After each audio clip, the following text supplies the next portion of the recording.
thank you so much for speaking with us today. It's really appreciated. And so, congrats for your new single, Thank you God so Only. much. God Knows, sorry. And the release of your new album, which is going to be released right now as we're speaking in September. The title, Ave Noir, I read it came from a John Koenig's kind of dictionary. Yeah. For us French-speaking people, we kind of see another meaning. You know, it's kind of a merge with avenir and noir. And I just wanted to know, where did it come from? Like, why did it call you this title? I think it was, I'd written the songs for the album, and we were, you start getting into a headspace of, do I want this album to be a concept? Do I want it to be a self-titled album? And I guess the difference between this album and my previous albums is, on this album I believe in myself more. I have more self-belief, I have more confidence. I'm happier than I've ever been, I guess, from a personal perspective and from business. So I think for me, it helped my creativity spread further than just the music. I'm always involved on all elements of the album, but in terms of concept album or something a little bit more artistic, I was always a little bit scared to jump into that. Again, just because I didn't really believe in myself enough.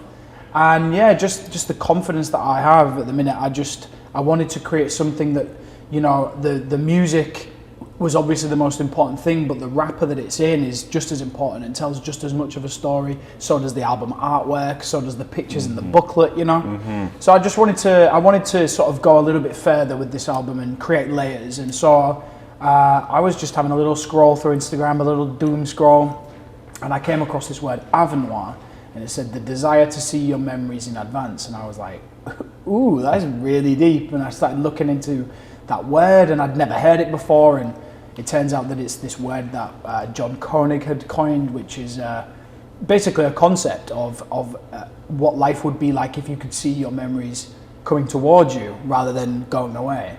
And he was talking in his book about how, you would know in advance which friendships would last longest, what your wedding day would look like, the happiest days of your life, and also you'd be able to prepare for the worst days of your life.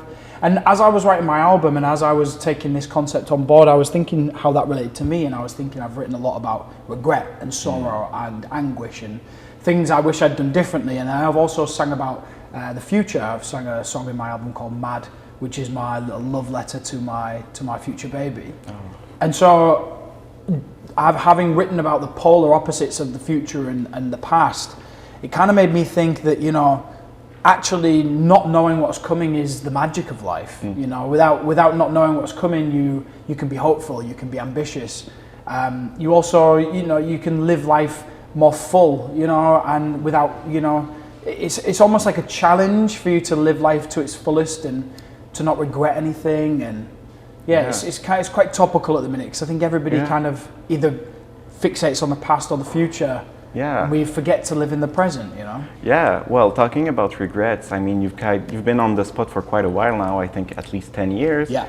Do you feel like, do you have any regrets right now, or are you just going on with, with the flow, with the wave, and like are happy with where you are right now? Yeah, I feel like I wouldn't change anything. I always get asked, like, if you could go back in time, what would you change? Or if you could speak to a younger version of yourself, what would you say? And I feel like, especially with this album title, this is going to come up quite often. And I love the fact that this comes up, because I don't think I would change a thing. I think if I was given the opportunity to do it again, I would live it all again, because I feel like we are genuinely made by our experiences, good and bad. I performed on Star Academy here in Montreal earlier in the year, and for me, I had to get the contestants to a side and say to them that, there is a future outside of this show, and you've just got to work hard, and you've just got to, keep knocking on the doors, accept failure. Don't let failure stop you from reaching your goals. And I think that's the same for me. I think when I first started out, I didn't have every opportunity that I have now. I've had to work for those opportunities.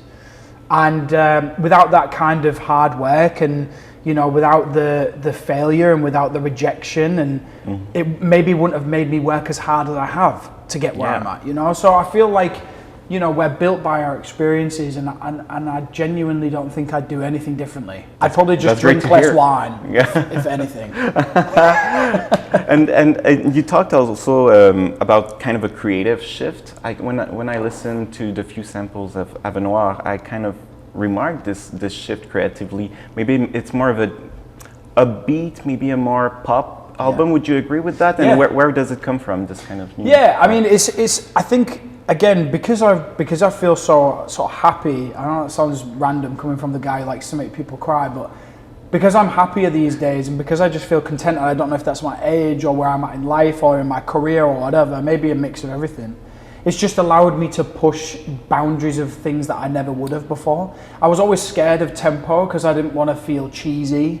You know, I've always been scared of Christmas songs for the same reason. I just put a Christmas song out last year with Christina Perri. You know, scared of touching on different, you know, different themes, different kind of tempos, just not having the confidence. And so because now I'm in this place where, you know, I was touring with Ed Sheeran last year in stadiums across, you know, the world, and stood on stage singing with him, you know, made me feel really confident, because I was just like, this doesn't happen to everybody, you know? And so I just started believing in myself. The songs started to contain that kind of confidence. You know, there's a song on the album called Peripheral Vision, which, dare I say it, is a little sexy. I know it's quite a hard swallow, but it's a little bit. But I would have never have done that before, because I would have just been too worried about what people would think, and I wouldn't have given it enough conviction. Whereas now I'm just like, you know what? It's time for me to show my audience that I can evolve, I can do different things, but I'm always going to want to make people cry. So even though there's this new version of me happening on this album, there is still good old heartbreak. I think you're good at making people cry. It's your superpower. Well, in fact, we can't, you know, at FIG, we can't talk about you without talking about Dancing on My Own. I know we've probably talked to you about it a lot of times, but it kind of became a gay anthem, like even before you released your own version, but now with your version, it became even bigger.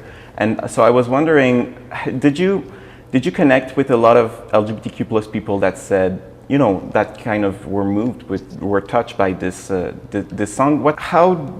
Like the echo of the LGBTQ plus community, how did you kind of take it? My LGBTQ plus journey has been kind of a difficult one, you know, excluding sort of growing up and coming out and stuff like that. I think within the industry, I was really scared to talk about my sexuality because I was so worried because of past things that had gone on in my childhood, and a lot of internalized homophobia and just anxiety about my sexuality. I was so scared that if I said that I was gay or that I was interested in men, that people would suddenly stop listening to my music, which I feel ridiculous saying that now, because that is the complete opposite of what I've experienced, you know. But I feel like with Dancing on My Own, I purposefully kept the pronouns as, you know, I'm in the corner watching you kiss her, you know, I'm not the guy you're taking home. So it was very much me to a guy, right? And I feel like I did that on purpose because I wanted to reflect how I felt the song. So obviously Robin is talking about a guy kissing another girl. I'm talking about the exact same thing. So I feel like it came from my perspective, and that did resonate with the LGBTQ plus community. But I think for me, what was even more of an honor is that when I had started writing my own original music, I wrote a song called No Matter What that was on my first album, and that was my coming out experience. And I cannot tell you how many messages I still get to this day, or how many people I see in tears when I sing No Matter What on my shows.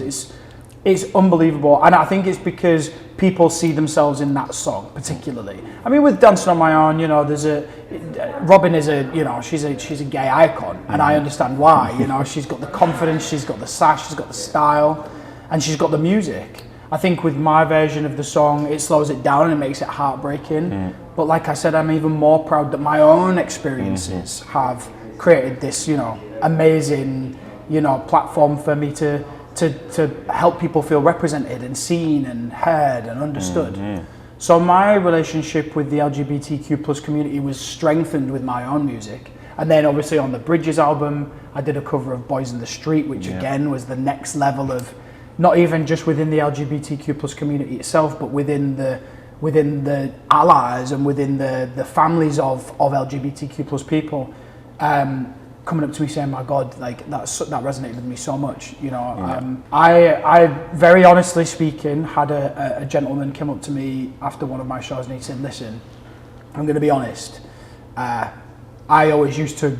I grew up with I raised my kids worried that they would be gay." And he said, having listened to Boys in the Street, he said, "I can safely say if my kids came to me and they said, 'Dad, I'm gay,' I would accept them no matter what." And I was just like, that feels like progress. That feels like I'm inspiring compassion. Yeah. That I feel like I'm here to do a job, and it makes me feel like what I have is stronger purpose than just entertaining. You know, hopefully it's creating medicine for people. Oh yeah, totally. And if you don't mind, I would still have one or two questions. Yeah, of course. When listening to God Knows, it's kind of, you say you don't want to be stereotypical while talking about, wishing for a miracle.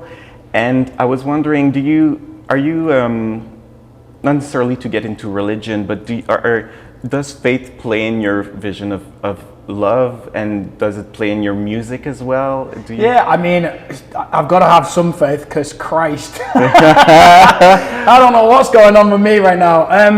I think for me, the thing with God Knows is it's an apology. It's I was in a relationship, and it got to a point where we all do it. We all say things, we push people away, and we say, nasty stuff because you're caught in your emotions at the moment, and then afterwards, when maybe there is too much water under the bridge, I don't know if you know that. Yes. But if there's too much water under the bridge, sometimes you have to walk away, and then there's the regret, and I wish I could have changed things. And I think God Knows is that desperate plea to want, to fix something.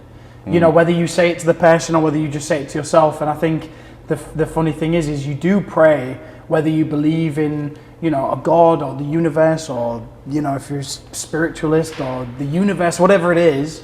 I think we all go, "Oh God, please," and I think it's just that I wanted to I really like taking small phrases and giving them power, and God Knows is kind of, I remember, you talk to a friend, you say like, "Oh, how long did it take you to run that 5K?" And they're like, "Oh, God knows," I feel like it's such a throwaway comment, and yet it has so much power. And I think for me, I'm shaped by my experiences, and I think my music is is directly influenced by my experiences. So, I write about heartbreak, I write about falling in love. It's usually the first thing. And I think for me, that's what is so relatable with my music, is because it's not just my story. I've been heartbroken, but so have tens of millions of people around the world. And I think, I think whether it's faith or whether it's, religion, or whether it's just hope or whatever, I think, I want to speak to a general broad sense so that people can kind of relate. I think if you are too specific in your songwriting, not to say that it's right or wrong, but it's quite specific. I think when I write from a place of kind of speaking openly and as broad as possible, people create their own stories from it, and that's really important to me. Is make people feel that they can take that song and go, "Oh my God, that's my story," or "I've been through that," rather than saying, "I went to the grocery store and I bought a can of beans with my change." It's very specific, and I love that kind of songwriting too. But for me, it's like, the same with You Are the Reason. I climb every mountain and swim every ocean. You're putting yourself in a sense where the poetry does the work, So I feel like God Knows is deeply relatable in that way. Oh yeah, and it's more difficult to kind of relate when it's getting too specific as well. Right, and like I said, there's some songwriters that I absolutely love for that kind of detail. They put you in a specific place, and that's amazing. And I've definitely done that with songs like Father, which is a song that was on my second album, and it was a hidden song. And it was, my dad left when I was very young, and I write in that song about, he wasn't there for birthdays, and he wasn't there for Christmases, and that I'd rather have a father than not have a father. So I was very specific with that. But then that helps me soothe a certain part of myself, and that's what songwriting is for me. It's therapy. But like I said, I'm not the only person who didn't grow up with a dad, So I just want to be relatable, and I want people to walk away feeling like they've they've experienced something. Yes, You know. yeah. Congrats on the new album. And yes, thank you very much.